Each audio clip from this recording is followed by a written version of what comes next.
While I was reading our gospel for today, I think 3 Sundays ago, I made mention of a mental exercise that I would want to repeat, no, for our reflection for today. And what is that mental exercise? It is actually, you know, an act of imagination. You imagine that you are in front of a five-star restaurant. Okay, you saw it, and you wanted to enter and to eat, no, to experience the ultimate uh, fine dining experience. Yan. Gusto na ba natin yan? Kumain kayo sa big time na restaurant, okay? But you notice that you were just wearing, just like King, naka-rubber shoes siya, okay? At saka yung maong ni King, no? An old second-hand T-shirt, okay? And of course, you expected, ay, hindi pwedeng papasok ako dyan because they have, standards, no, usually. Di ba? Alam natin yung mga VIP, yung mga, executive list, yan. Okay, yung mga, mga choiced seats inside, no? Dapat you have to be a man of honor, na prestige, no? Yung mga ganyan, no? May position ka. Anyway, so you notice that. But you were surprised because the receptionist, no, of that fine, what is this, five-star restaurant, he was asking two very well-dressed, okay, customers to leave. O, lalo kang Mary na eh. Because they were well-dressed, no? Maybe they have this signature design, mga Nepo babies, okay? No? But they were being asked to leave. Oh my God. So you were, a bit apprehended, no? So what happened is that you notice it, but this is the surprise thing. The receptionist noticed you, and then he asked you, after looking at you from head to toe, no? Tinignan ka, magbuhat sa bumbunan mo. And then, he told you, do you want to enter the resto? And of course, you were a bit surprised, di ba? And then, you said, yes. Okay, welcome. Come, enter. And you entered the banquet hall there, and you were surprised. Upon seeing the guests, they were all wearing, okay, yung iba, naka-duster, naka-pajama, naka-walking short, no? And you were surprised. No, you did not feel alienated. You're also wearing ordinary clothing, And then, the receptionist told you, I know you are surprised. But, in this restaurant, this is what makes this restaurant unique. Because we have a long-standing policy here that only the simple, only the lowly, only the humble can enter this resto. And I think that mental exercise, is really, well connected with our gospel for today. It's about Jesus, being invited for, I'm very sure this is a fine dining experience also, no? He went there to dine at the home of one of the leading Pharisees, no? So they were all there, a lot of VIP. But, just like in that story, I think, the gospel today, is really, an expression how the Lord, will turn, upside down the criteria and the standards, of this world.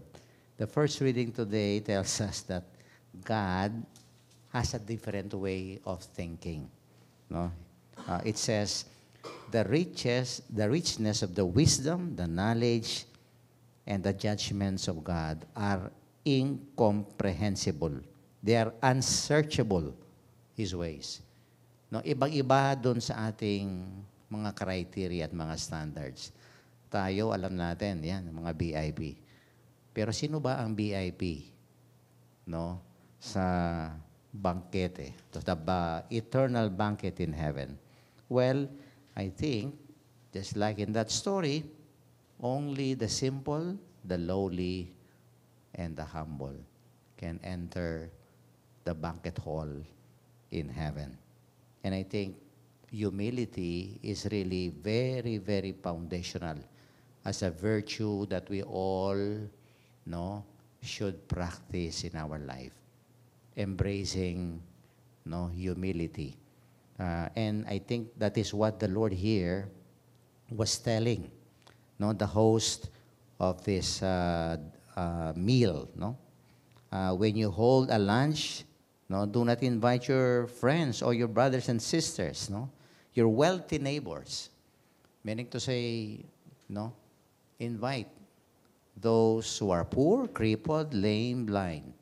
So I think in here, the Lord emphasizes the virtue of humility. And not only that, when we are humble, then we begin to practice true love through our generosity. Kaya nga dito, tingnan natin, yung sinabi ng Panginoon, why invite all these people? Because they have the inability to repay you. And it will be God who will repay you at the resurrection of the righteous. Meaning to say, humility and charity, they are two sides of one coin. When we humble ourselves before God, then that will be a very practical way in which we can practice love through a generous heart. I am telling you this because I think there is no other, because today we are celebrating his feast, Saint Martin de Porres. He's the best example of this, he best personify this virtue of humility and at the same time his own way of practicing charity. Because this particular saint that whose feast we are celebrating today is rather very, very unique, Siya'y mulato, yung bang medyo, sino ba sa inyo nung dark skin dyan? Wala ata, no? Okay. Yan. Dahil nga, he was the son of a slave, nabuntis ng isang Espanyol, and of course, because of the color of his skin, he was ostracized, he was discriminated from the very start, during his childhood days. And of course, he attempted to enter the monastery, but he wasn't accepted. He just became an ordinary Dominican lay brother. And not only that, he was given the task of sweeping the floor, of washing the dishes, washing clothes. Ano ba ito? Nakakababa ng dignidad, di ba?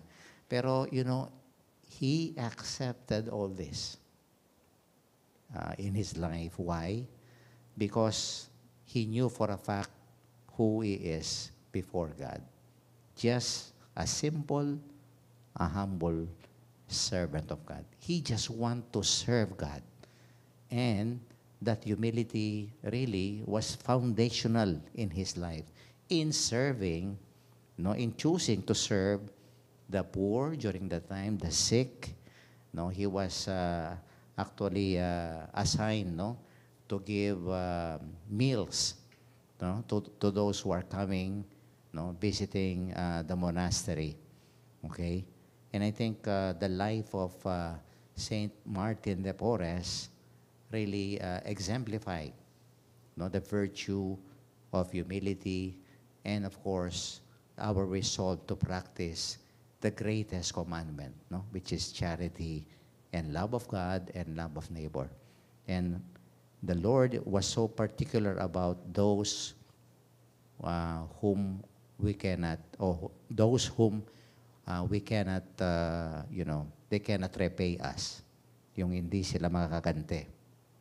And I think that is a very radical way of loving. Kasi kung minsan, nagmamahal lang tayo doon sa mga may pakinabang tayo. Pero ito, it's one way of exercising this, shall I say, a radical way of loving. And, St. Martin de Porres chose that path of radical charity. Very generous, in spite of the fact that he had no material remuneration, he had no material reward of whatsoever.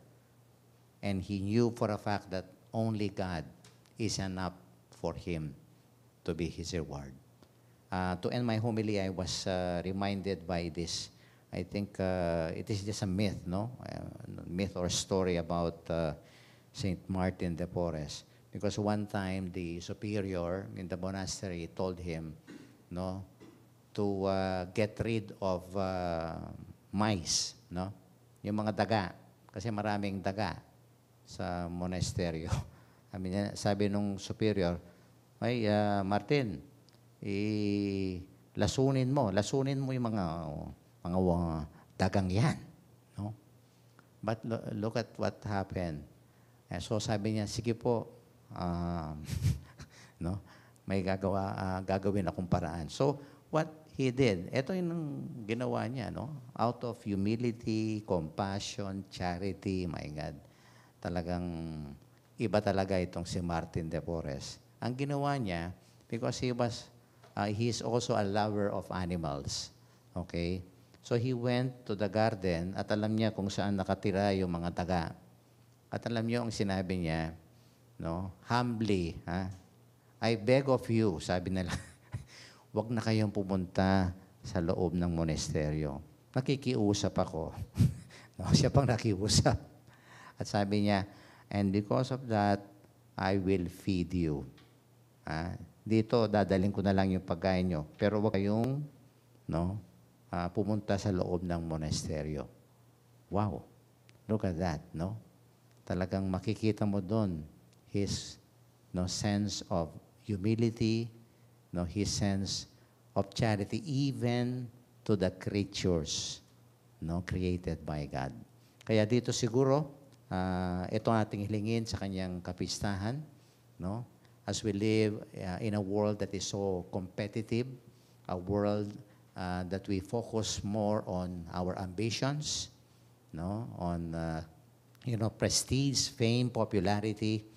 Let us choose the way of God. Although this way is not really something very easy to do, to humble ourselves and at the same time to practice radical charity. And I think God knows everything that we do.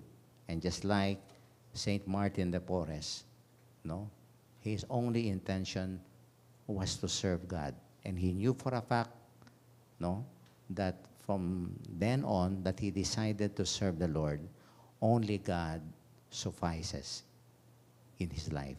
Only God will be his ultimate reward, especially when he enters heaven. And today, we are joyful, in giving honor, to this holy man, because now he's one of the saints, and we venerate him because of his humility, and especially the way that he practiced charity, love of God and love of neighbor.